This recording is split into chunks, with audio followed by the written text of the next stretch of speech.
just hope everybody watching and listening to this interview is healthy and safe. And God bless everybody. And we're going to get through this, but we have to play our part.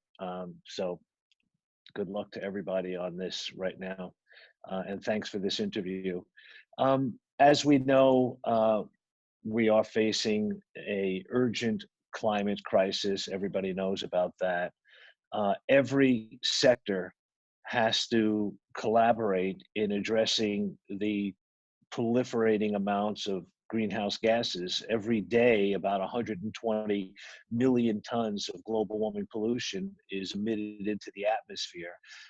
And actually, where the trends are not moving in the direction that they need to move as quickly as they need to move in order for us to avoid catastrophic, literally existential implications. Let's talk a little bit about COVID-19 and the effects that it's had not just around the world, but on your work in the environmental sector. Yeah, I mean, look, this is,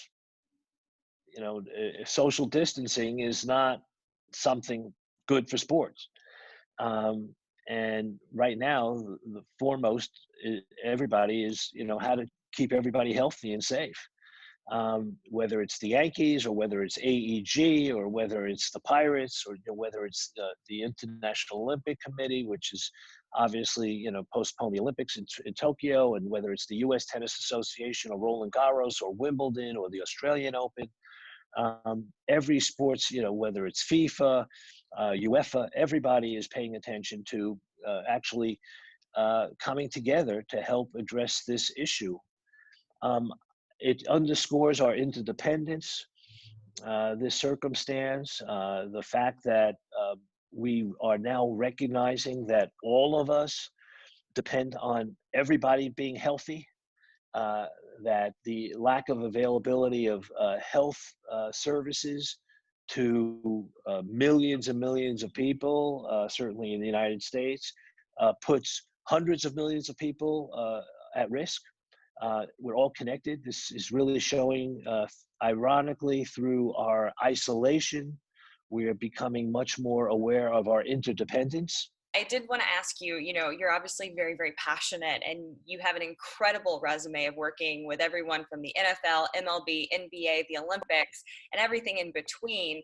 You're a trailblazer, and out of all the things that you've worked on, what was the most fun for you and what was the most meaningful for you? Well, actually, the most exhilarating work I'm doing now, and I think, frankly, it's been the most exhilarating work I've done in my career, is to work with sports organizations who are using their resources to invest in some of the poorest communities in the world, especially in Africa, in South America, and in Asia, to basically reduce their carbon impacts through offsetting. Remember, greenhouse gases are a global pollutant. If you emit greenhouse gases in New York, you are affecting people in the Middle East. You are affecting, now, obviously, not all parts of the planet are affected equally by climate change. As we know, the polar regions, the Arctics, are getting it a lot worse in terms of rapid temperature rise than other parts of the world. Some parts will be more dry, some parts will be wetter, some parts will be much hotter than other parts. But what's happening now is organizations, sports organizations, from NASCAR to the Yankees to Major League Soccer to the U.S. Tennis Association to the New York Mets are basically using. They are measuring their greenhouse gases and reducing what they can reduce, but they still have unavoidable impacts.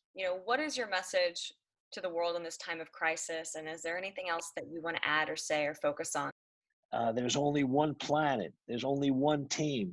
We may have these small, enjoyable competitions once in a while around specific games, but at the end of the day, we are one family, and we have to treat each other with love as one family and recognize our fundamental unity. We are unified sociologically, we are unified biologically.